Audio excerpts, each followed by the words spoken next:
آگ کی تیاری کی جا رہی تھی، لکڑیاں پہاڑ کی طرح جمع ہو رہی تھیں، ہوا میں ہر طرف دھواں بھر چکا تھا، لوگوں کے چہروں پر غصہ تھا، اور ایک نوجوان ہاتھ باندھے کھڑا تھا، مگر دل آزاد۔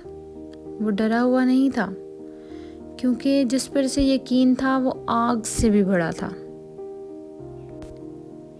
یہ وہ زمانہ تھا جب عقل سو چکی تھی، لوگ اپنے ہی ہاتھوں سے پتھر تراشتے، پھر انہی کے آگے سجدہ کرتے، بتوں کے لیے چڑھاوے چڑھتے، منتیں مانگی جاتی، خوف اور امید دونوں پتھروں سے وابستہ تھے، اور اس سب کے بیچ ایک دل جاگ چکا تھا، ابراہیم علیہ السلام کا دل۔ وہ سوال کرتا، اور سوال اس زمانے میں جرم تھا۔ ایک رات آسمان ستاروں سے بھرا تھا۔ انہوں نے ایک ستارے کی طرف دیکھا، چمکتا ہوا خوبصورت ستارہ، اور فرمایا، کیا یہ میرا رب ہے؟ مگر صبح ہوتے ہی ستارہ غائب ہو گیا۔ پھر چاند نکلا، روشن، دلکش، مگر وہ بھی ڈوب گیا۔ پھر سورج نکلا، چمکتا ہوا، طاقتور، مگر شام نے اسے بھی نگل لیا۔ تب انہوں نے اعلان کیا، میں اس کو نہیں مانتا جو ڈوب جائے، کیونکہ میرا رب تو وہ ہے جو ہمیشہ قائم رہے۔ یہ الفاظ صرف سوچ نہیں تھے، یہ انقلاب تھا۔ شہر میں جشن تھا، لوگ خوش تھے، مندر خالی تھے۔ ابراہیم علیہ السلام اندر داخل ہوئے، چاروں طرف سجے ہوئے بت، خاموش، بے حس۔ انہوں نے کلہاڑی اٹھائی، ایک وار، پھر دوسرا، پھر تیسرا، ٹوٹنے کی آوازیں خاموشی کو چیر رہی تھیں۔ آخر میں صرف سب سے بڑا بت باقی رہ گیا، اور کلہاڑی اس کے گلے میں لٹکا دی گئی۔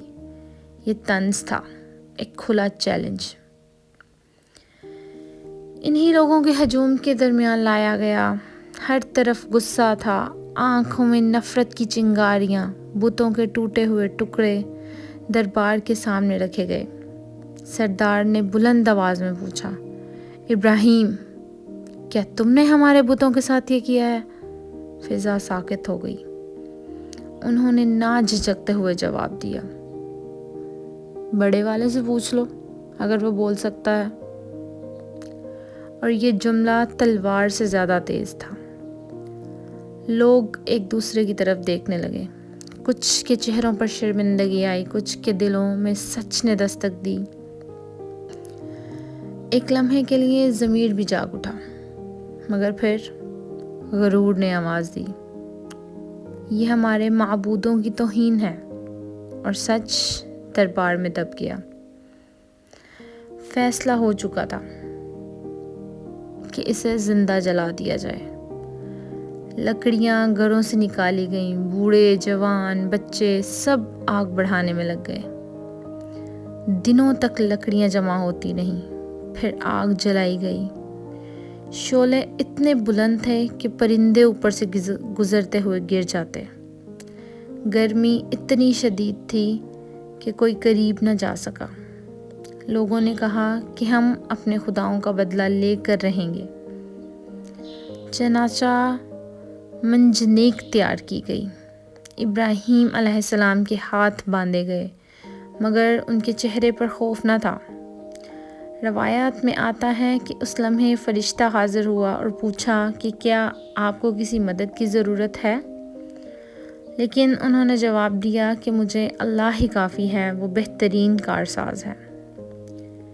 یہ یقین آگ سے زیادہ طاقتور تھا۔ پھر انہیں شعلوں کی طرف اچھال دیا گیا۔ لوگوں نے سانس روک لی۔ جیسے ہی وہ آگ میں گرے، زمین خاموش ہو گئی، آسمان خاموش ہو گیا، اور پھر حکم آیا کہ اے آگ ٹھنڈی ہو جا اور سلامتی بن جا ابراہیم پر۔ شعلے جل رہے تھے، مگر وہ جل نہ سکے۔ آگ انگاروں سے پاک بن گئی۔ وہ آگ جو سزا بننے والی تھی، رحمت بن گئی۔ لوگ حیران رہ گئے، جس آگ کو وہ اپنی طاقت سمجھ رہے تھے وہ تو ان کی بے بسی کی نشانی نکلی، اور وہ نوجوان جو تنہا کھڑا تھا اب تاریخ میں امر ہو چکا تھا۔